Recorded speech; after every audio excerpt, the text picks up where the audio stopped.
Welcome to the webinar, Creation of Energy Efficient Buildings Renovation Action Plans for Cities, Guideline and Application Cases, hosted by Copenhagen Center on Energy Efficiency in collaboration with World Resources Institute and various partners. This webinar is organized under the umbrella of Building Efficiency Accelerator. We are pleased to announce that 224 people have registered for this webinar, so everybody, welcome.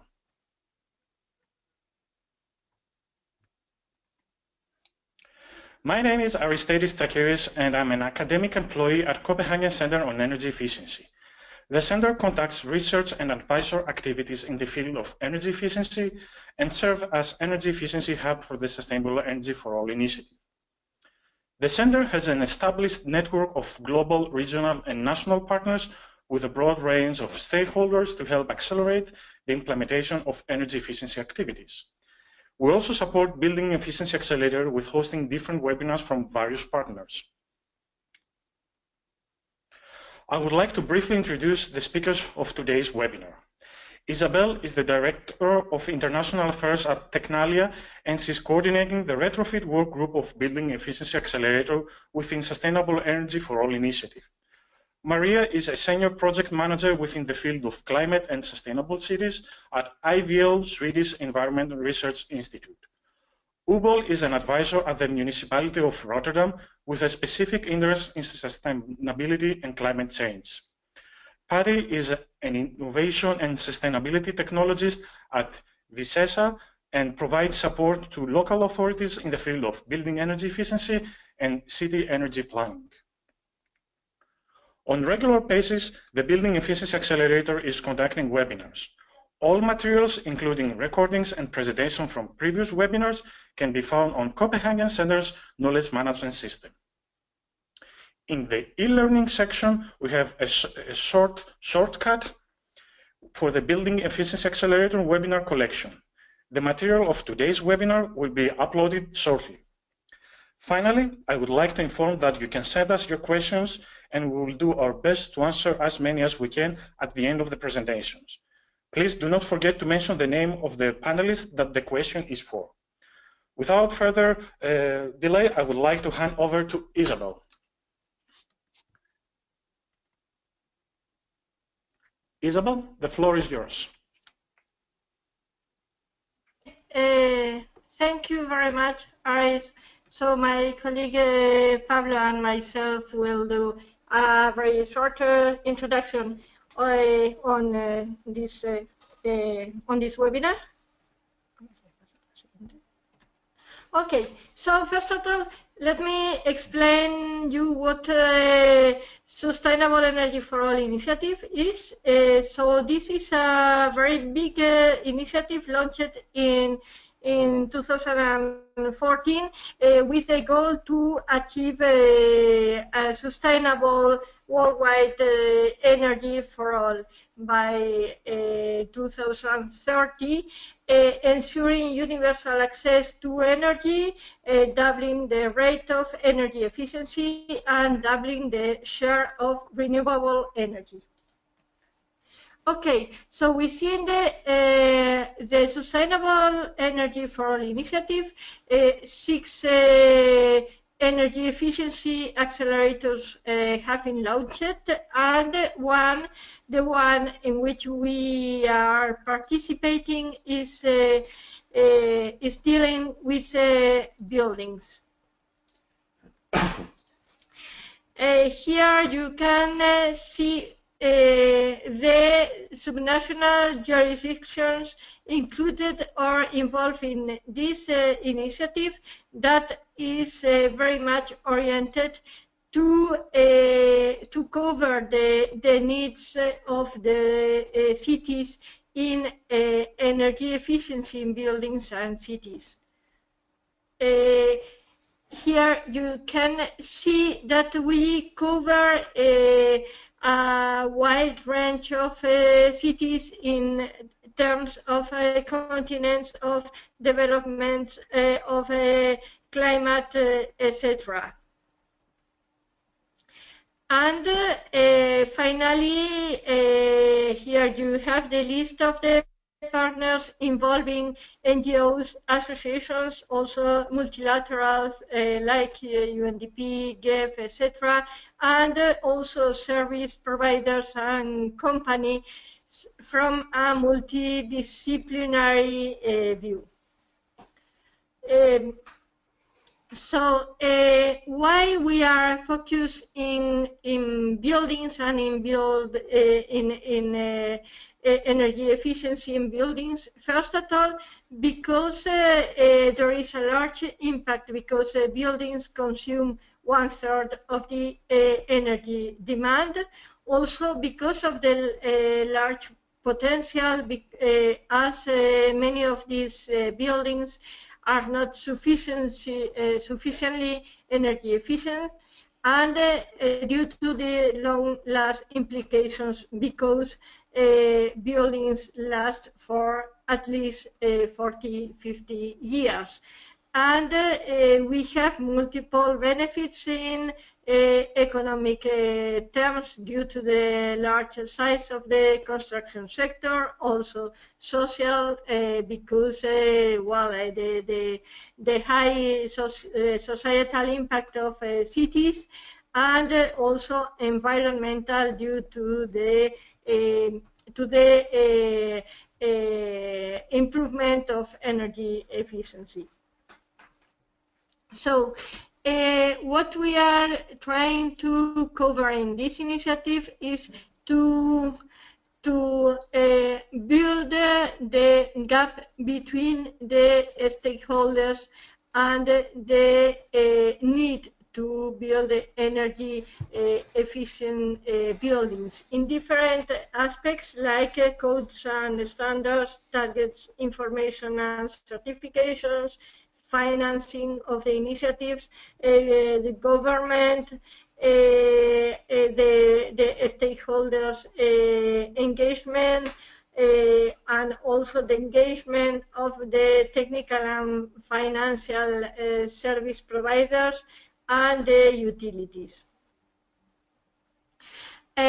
We are trying to double the rate of building energy efficiency with three main targets. First one is to build a coherent policy. Second is to provide some demonstration projects. And third is to create the basis for the tracking and communication of our actions. What BEA can provide for the cities is, first of all, a local action and prioritization process to build an action plan for the energy efficiency for the city. Also, we could provide some tools, technical tools, technical support and expertise on different matters. Also, funding opportunities through some international funders, and also a network of contacts and international recognition within a well-known network. So now, thanks Isabel, let me explain briefly today's webinar. The title is Creation of Energy Efficient Building Renovation Action Plan for Cities, Guideline Application Cases. Today what we'll briefly see and provide you reference about, so the audience can go deeper later, we'll present a methodology for elaborating national roadmaps for energy efficient building renovations. And from that national level, we'll go down to the scale of cities. So my colleague from UBL, Maria, will present a guideline also of how cities can create their building renovation action plans. After her, Uwe from the City of Rotterdam will present how these guidelines have been applied for the action plan of the City of Rotterdam. And finally, if we go down to the scale of diverse stakeholders involved in the cities, Pachi Hernandez from Visesa will present different experience at the level of Vitoria-Gasteiz. So, shall we start with Maria? Yes. Maria, the floor is yours. Yes, thank you. Thank you.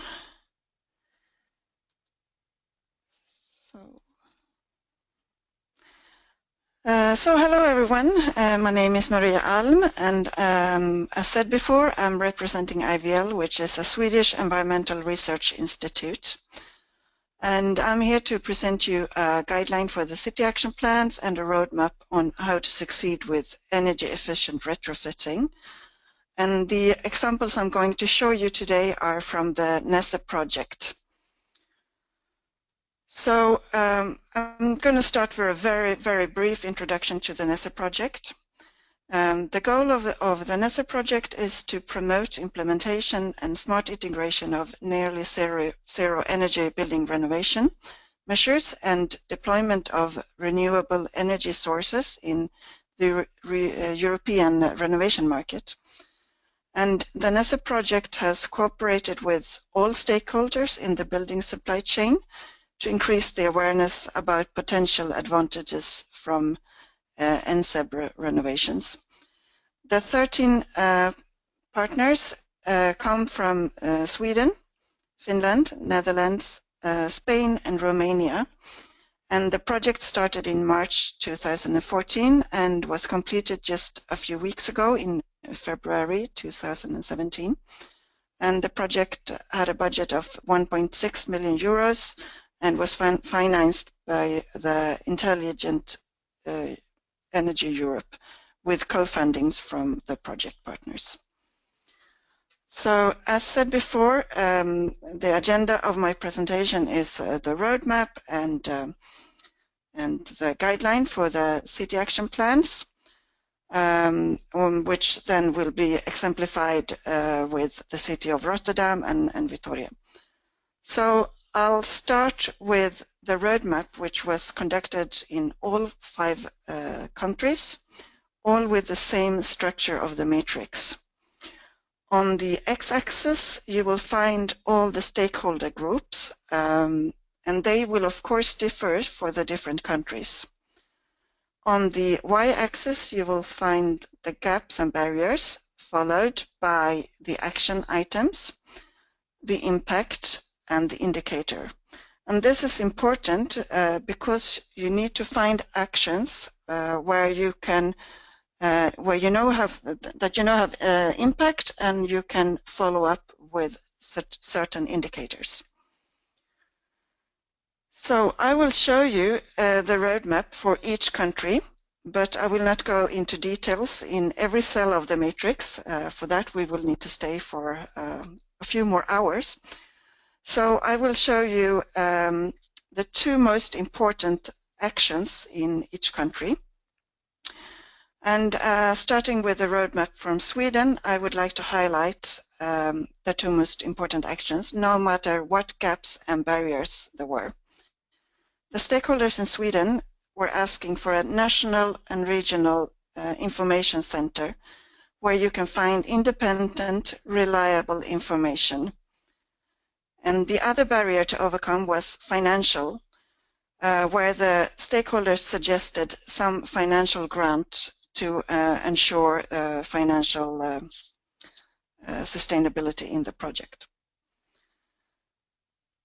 Next is the Netherlands, where the stakeholders wanted to see action on mutual concepts for renovation, mutual concepts on calculations, and so on.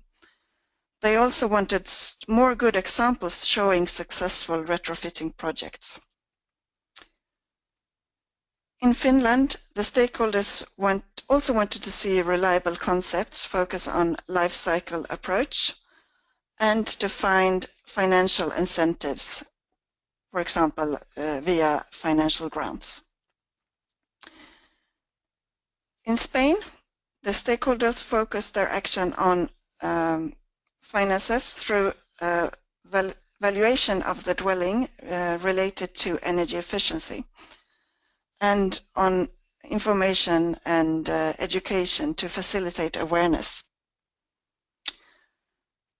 Finally, in Romania, the stakeholders asked for actions that raised awareness, showing good examples, which could be done through education and information.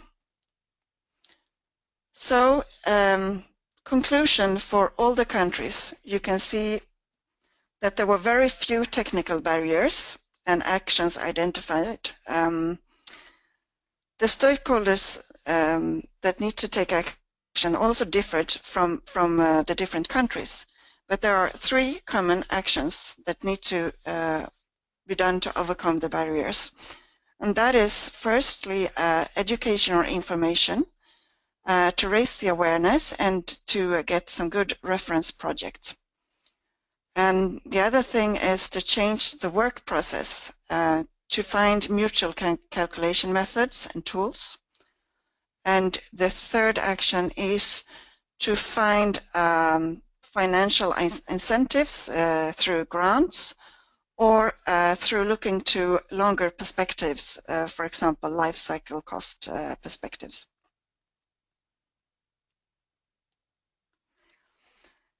So that was everything I wanted to say about the roadmap work. If you have some questions, there is a Q&A later on. So I will now continue to the guideline for city action plans that also was carried out in the NESE project. And the action plan consists of 5 steps, which also means 5 workshops where you focus on different subjects in each workshop. To start your action plan, you need to set the background. That is, you assemble the appropriate stakeholders to a workshop where you try to find the parameters from all aspects that can describe the situation in your city or community. And you should answer the following parameters about the demography, the quality of your public spaces, the energy use and exhaust levels, the awareness of energy and environmental questions in the society. Is there an overall plan for environmental and sustainability? And point out good examples that have been performed in your community.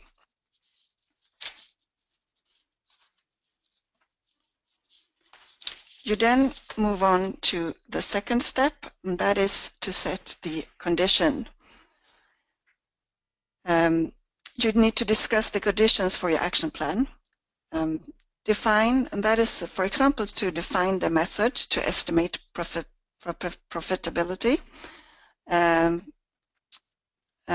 to discuss financing, how shall the renovations be financed, and describe that if you don't make any renovations now, what will be the consequences.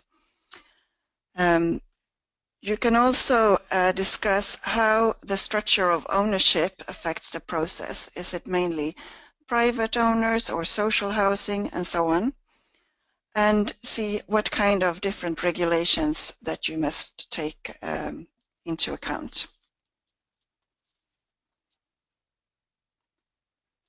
The third step of your action plan is to focus on the target group. Is there a need for renovation both for buildings and the surrounding public space? Or is there no need for renovation, but only for energy efficient retrofitting? You need to get information on the energy use of your building level. You need to get information on the energy poverty and exhaust levels and so on. And make an inventory of what kind of systems that you can supply to the buildings. The fourth step, or the fourth workshop, is the objective. What is the objective? You can set goal for energy efficient renovation in the building, where you can influence the real estate owners to make improvements. You can set goal for renovation of the buildings, but you cannot enforce the real estate owners. So maybe then you have to support them and help them in different ways by, for example, building permits and knowledge spreading and so on. Or you can set goals with soft values and then through that try to influence the real estate owners to make improvements. And that leads up to the final step, which is setting the strategy. And this is, of course, the most important step. You must reflect on the situation in your community and find out which ways that are the best to communicate your ideas and ambitions.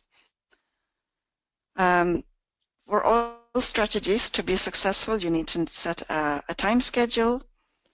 You need to decide whether to go for a technical solution or a change in behavior among your citizens. You also need to decide, shall you do energy efficient retrofitting in a limited amount of the building stock or the whole building stock? Or shall you make energy efficient renovation in just one certain area? So this is a very brief introduction to the guideline, and I hope that this will be a bit more clearer with the example from Rotterdam and Vitoria. So by that, I would like to say thank you for listening, and if you need some more information on this specific project, this is the project website. And by that, I leave the floor to City of Rotterdam. Thank you.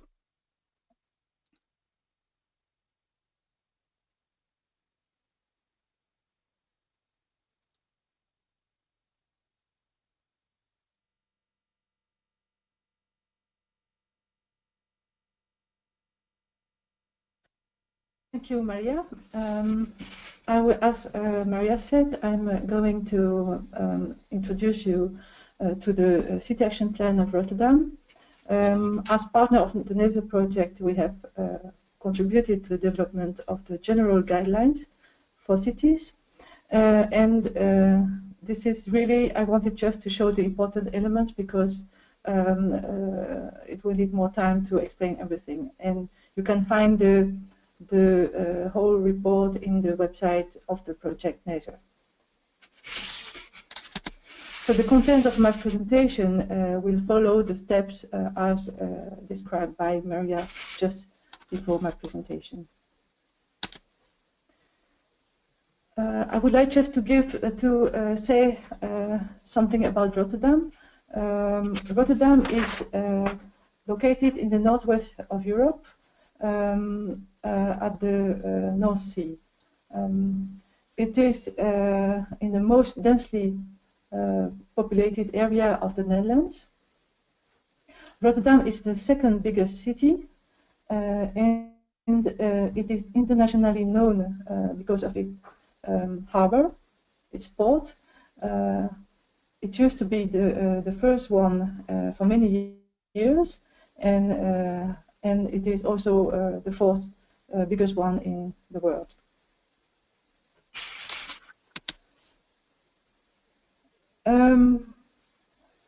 Talking about the harbor, we have many years earlier recognized, estimated that there is a huge potential from the industrial activities in the harbor to heat the city, and we estimated that this heat could help 1 million homes in the winter. Another important element about Rotterdam is that we could save energy. We could have a potential on energy savings of about 40%, which will come in average to 50 euros per month per household. In average, it's a rough estimation, of course. This is a map which shows you the energy use and potential energy savings in Rotterdam in 2013.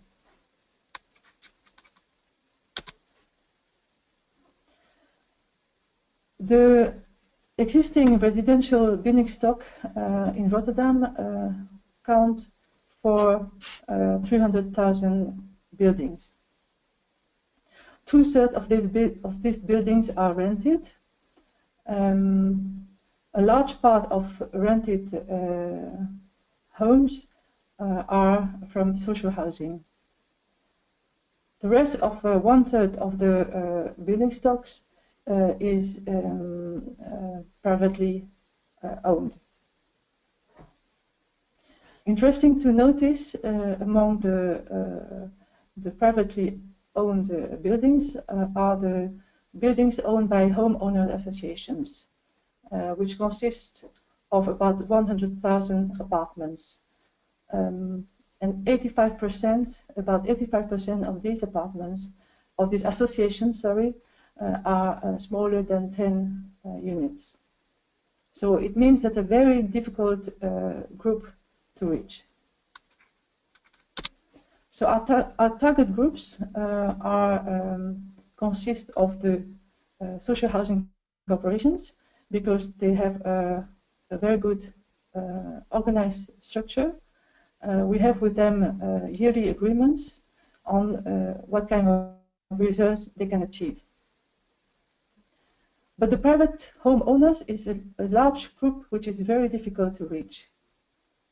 And among them, we distinguish individual private homeowners and homeowners associations.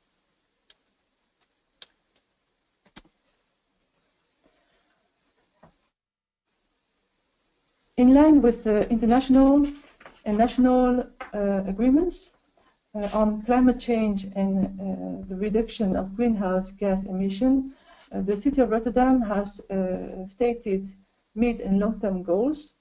The long-term goals is to produce more sustainable energy than the city consumes by 2030. There are specific goals for the midterms, for solar energy, and for connections to the district heating.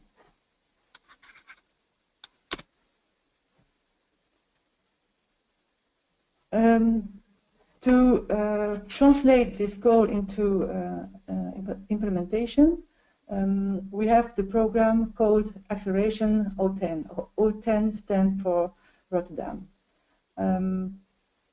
So this program has as main objectives to accelerate the renovation of the existing residential buildings and to use cleaner and cheaper energy.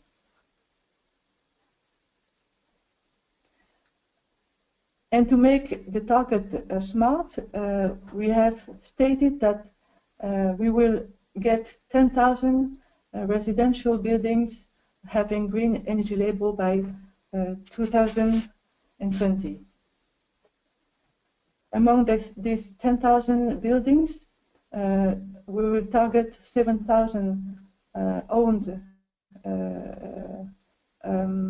by housing corporations, and 500 individual private homeowners and 1,500 homeowners associations. This is very concrete, and we have chosen this target because it seems to be realistic and achievable. And how to do that? We would like to, we will stimulate owners. We will work in collaboration with the local partners. There are 14 of them, and all of them have signed a collaboration agreement. Furthermore, at the regional scale, we want to stimulate a market uptake together with municipalities in the region.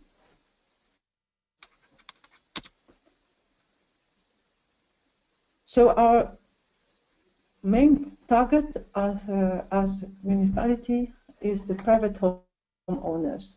On this slide, you can see specifications of activities. I won't go along each of them, but I will point out the most important ones. So the strategy is to bring energy efficiency closer to the Rotterdammer, the inhabitants of Rotterdam. So we have many actions, but our approach is a neighborhood approach. So within a selected neighborhood, we will choose a strategic place to open a pop-up store. And from that pop-up store, we will organize neighborhood actions.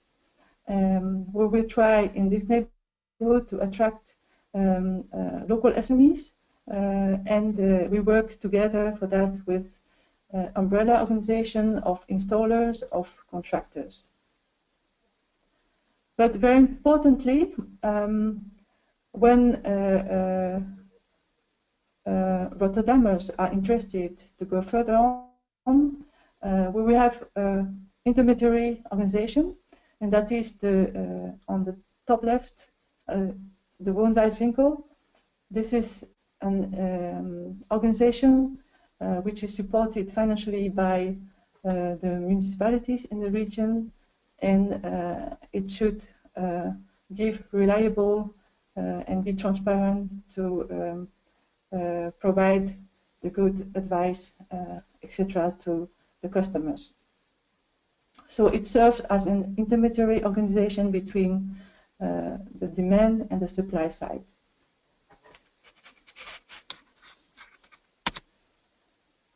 So where do we stand now? Last October, during 1 month before the winter came, we have started a stimulation campaign through the whole city by giving out leaflets. We had a special edition of the local newspaper. And in addition, we have 2 front lines of efforts. The first front line is dedicated to the individual private homeowners. For that, we received extra financial support from the European Regional Development Fund.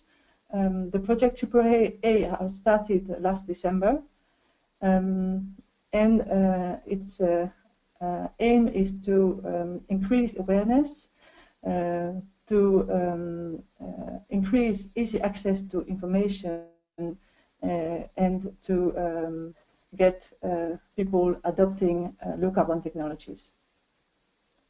So for that project, we have selected 2 neighborhoods, Prince Alexander and IJsselmond.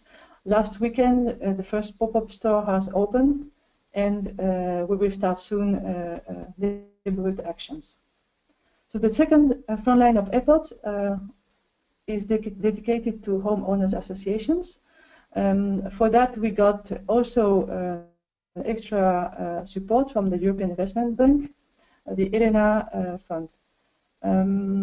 With this extra support, we have started a counter called VVE 010, which opened last year, and it helped all the homeowner association to get courses on interesting subjects to lead them to a successful renovation.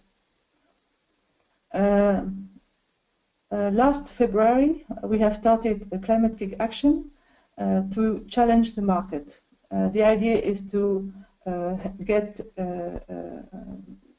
3 solutions to renovate 3 large buildings. So our efforts are growing in power. We hope that all these efforts will lead to a sustainable market uptake, which can help us meet our goal.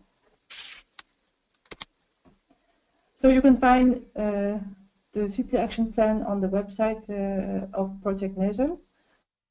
Thank you for your attention.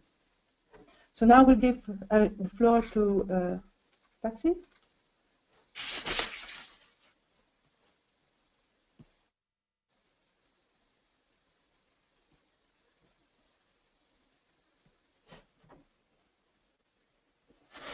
Kasim, the floor is yours.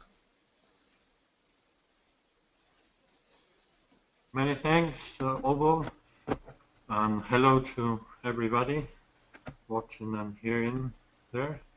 And so I will present a perspective from the Basque Country, where we are applying in practice some actions for building renovation that Visesa, as a Basque Country public housing body, is a very key stakeholder on the implementation of some of the measures that come out from action plans. So we try to give some examples on how we are focusing on implementing some of the actions. So just a couple of words about Visesa. We are a public company from the housing department of the Basque government, and we are focusing on building social housing, but also promoting and participating in urban regeneration and renovation and building refurbishment. As an interesting aspect of our public company, we also operate as an energy service company to supporting social housing tenants and managing thermal facilities, providing heating and domestic hot waters to the citizens. So that's quite an unusual role for a public housing company, but we are very proud of it, providing energy services as well. So just a quick words of Vitoria-Gasteiz, which is the capital of the Basque Country and is the city for which I will present some of the renovation projects we are working in.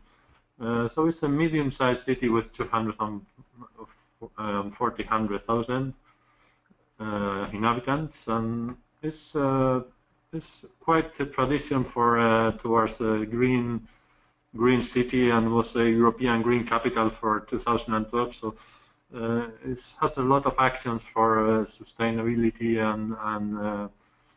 and green energy issues. So we have a history of trying to do things in Vitoria with sustainability in mind. But still, we have big energy challenges, particularly in the building sector. So residential sector, for example, is more 37% of the total energy use in the city, excluding the industrial. And if we see the construction date for the different buildings, we can see that most of the city center, we have very old buildings, like most of them, like the large majorities before 1979, where the building regulations started applying in Spain, so have no insulation. So that there is a clash between this and our goals for fighting against climate change and our commitment to become a carbon neutral city by 2050. So how we are approaching that? We try to approach in an integrated manner, like we have started, for example, this project where Visesa leads this demo actions for Vitoria and the particular district, where the integrated urban plans cover many measures, not only for renovation, but also for clean energy in urban mobility and transport, and increasing renewables, and increasing participation on citizens and the penetration of information and communication technologies. But for the topic of today, I will focus on this low energy retrofitting actions that we are undertaking. But so you see that it forms part of a bigger scale, like urban plan and action plan for the city that covers the building renovations is a part of this action plan. So the area I wanted to show you is this Coronation district that is close to the city center of Vitoria, and with about 13,000 inhabitants. And when we are, that's the district that we are running a demo for renovation there. So it has quite aging population and various problems with the buildings. So we are focusing on a particular area that in this district, covering 1,300 dwellings that we plan to refurbish at least 750 of them. And we have very clear that as well as we are a key stakeholder as a public society on the implementation of this action for renovations, that we have to have in mind all the time, like the citizens being at the core of the renovation project. Most of those houses are private, so we need their, of course, their will and their investment also for renovate their own houses, because if not, if without collaboration and implications from the citizens, will be no project impossible to finance. So we are carrying various actions with very close contact with the neighborhood associations there, coverage in the media, and we are distributing information on how we want to renovate, help the citizens to renovate their districts. We have opened a citizen information office to explain in the way that we would like to cooperate with them. So we have selected this small part of the city as a pilot demonstrative project, with the idea that will be a replication model in other districts of the city that we have identified that are similar characteristics, and of course in other cities as well. So far we have done a socioeconomic analysis where we have identified the potential problems of the area. That it's true that it has it's experiencing some socioeconomic degradation with very aging people, and the average income of the area is lower than the rest of the city. We have undertaken a baseline analysis, also a diagnosis of the typologies of buildings in that area, and we have identified most of them without insulation, no lifts in most of them, so this thermal energy problems and accessibility problems in most of the buildings. So starting from there, we are starting doing detailed studies for each of the buildings, where we have undertaken visits, and we are trying to prepare pre-budgets for how much will cost the renovate each building with its particular characteristics.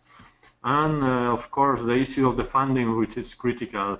We are considering the potential funding schemes that we can gather from the European Union for the Basque government or for the City Council, and develop a special financial products for the project. So kind of try to agree with the financial entities, kind of guarantee funds, so they can facilitate financial products to the people wanting to renovate.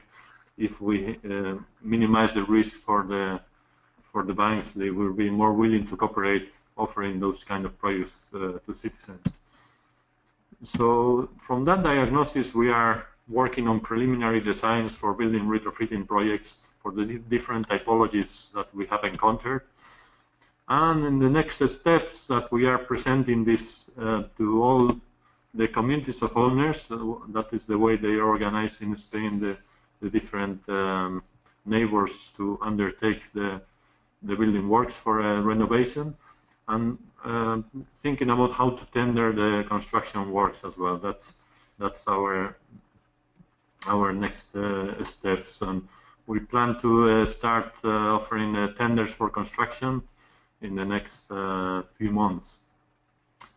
And apart from that, as a complement to this building renovation, I just wanted to show one slide that a district heating network will be part of this renovation project. Just try to do an additional potential benefit to the people who will renovate, that they will be able to connect to this district heating network that will be implemented. And as a last note, that this I wanted to stress the importance of a stakeholders coordination. That we are doing a lot of work trying to link to to strengthen the link between the energy efficiency and the urban regeneration aspects. So we are coordinating and trying to get more coordinates between the different departments at local, regional, or national level. So the people who deal with the energy efficiency and urban regeneration uses are more coordinated, and for example, grants and funding schemes can be or easier access for the citizens. For the different administrations could offer a more coordinated approach for the citizens. So, and in that aspect, we are doing various workshops that try to discuss the barriers and find solutions for integrating this energy efficiency in urban regeneration and facilitate the citizens their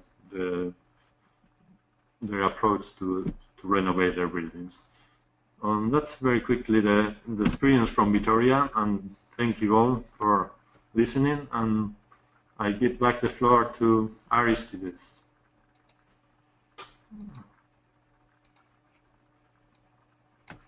¿Está viendo?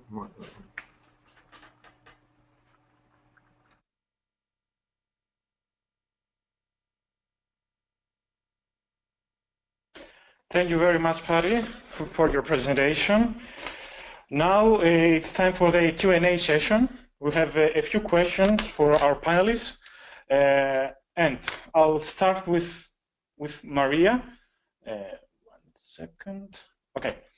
The first question for Maria is, the matrices for the various were not identical. Did you not find that all stakeholders in each country were identical? How did you differentiate?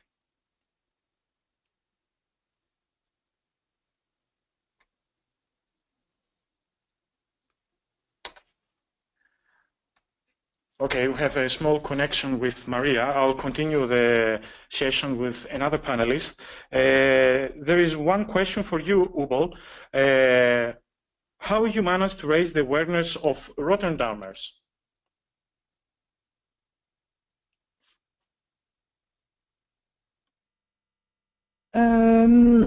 So the idea is to have people started. So if you have few which are interested in, and you help them achieve their goal, there are studies which shows that by mouth-to-mouth publicity, that the neighbors will be interested in the technologies and in the renovation. So we try to seed interest and just to find the early birds, and then hope that they will show the way to their neighbors.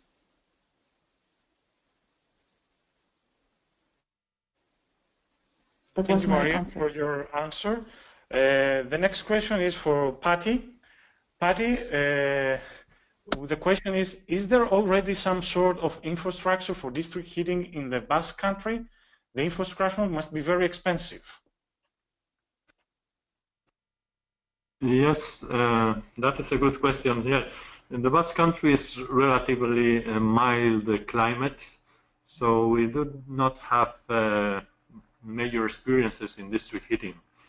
So, but Vitoria-Gasteiz, this particular city, which is at the center of the Basque Country, is at a quite height of more than 500 meters height, and is the colder region of the Basque Country.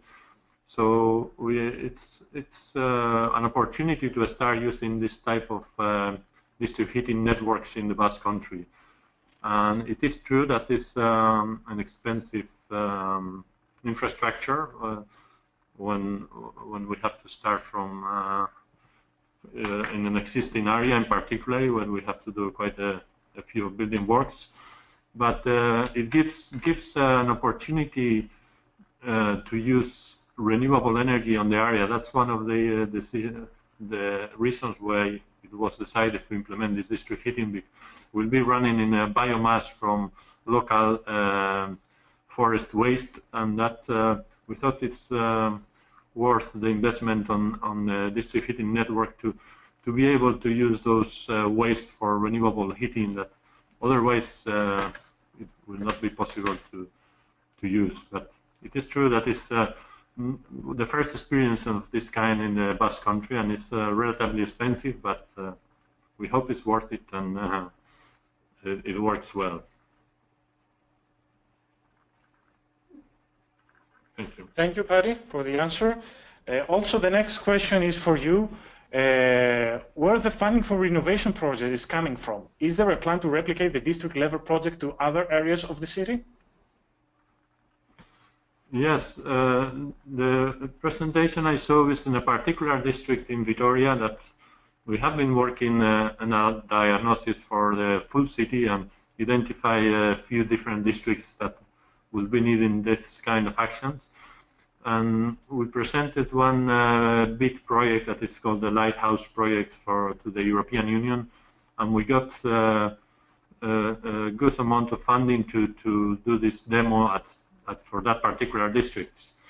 And the Basque Country government and the City of Vitoria will complement the funding for this demo I showed, and so we hope to fund up to 50% of the renovation, and the citizens, the house owners, are supposed to fund the other 50%.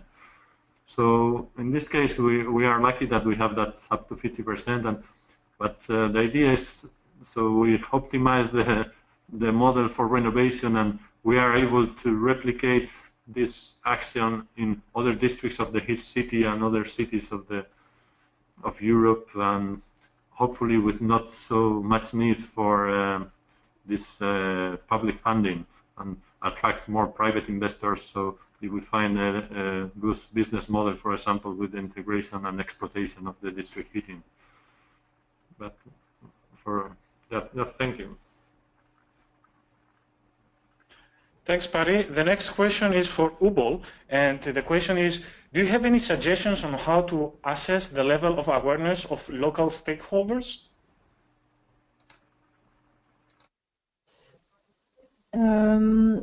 We have good contact with the social organizations in the neighborhood, and in our municipality we have organized kind of a committee at the neighborhood level.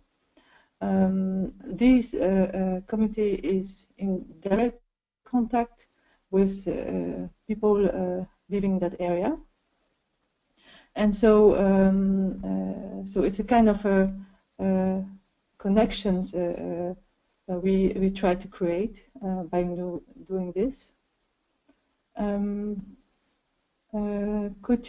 Did I answer the question? I hope so. That was the question.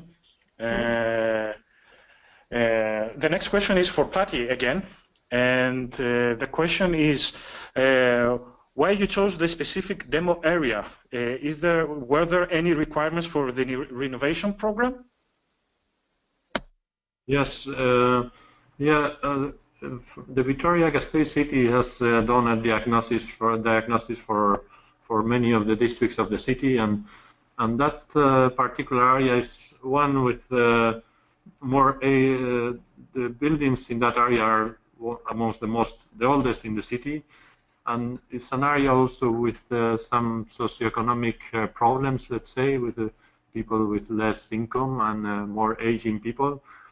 And also was the issue of mobility that I didn't come into explaining it here because it's not the topic, but it's an area with mobility problems, and we had the opportunity to present this project to the European Union, where we have to present this integrated view for implementation of a kind of a smart city concepts in a district where we can solve many problems at the same time, let's say. So this area that was selected was because it was one of the key areas for building renovation, and also had the added the added value of being able to solve some mobility problems there, and so it fit with that request for funding that we had the opportunity to apply for. So for building renovation was one of the most areas in most need in the city, and we had the opportunity to include and apply for this funding with that another reason. So overall, that was the reason to select it. Thank you, Patty. Also, the next question is for you. The question is, what is the importance of artificial lighting retrofit in educational building? What are the best way of lighting retrofit? Sorry, you say educational building or? Yeah, for educational building. Oh, okay, yeah. Yeah, in that area we are not working on educational building. We are working all in residential, but of course, yeah, for the educational buildings, I won't be too sure about the technology you could use for the lighting. I guess it's LED lighting now is the big trend, and that's be some technologies along that direction. And of course, daylight is the key issue for children and students to have good access to daylight. But that's not my big expertise, and I'm not have big expertise on that anyway. So sorry about that. Okay, thank you, Patty.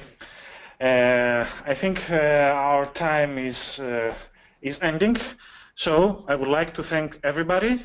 We finally came to the end of the webinar, and I would like to say thanks to the panelists for the informative and interesting presentations, and to the audience for their active participation. Hopefully, the presentations will be beneficial for everybody. Thank you for your attention, and wish you a good day or night, depends where are you, from Copenhagen. Bye. Bye-bye. Bye-bye.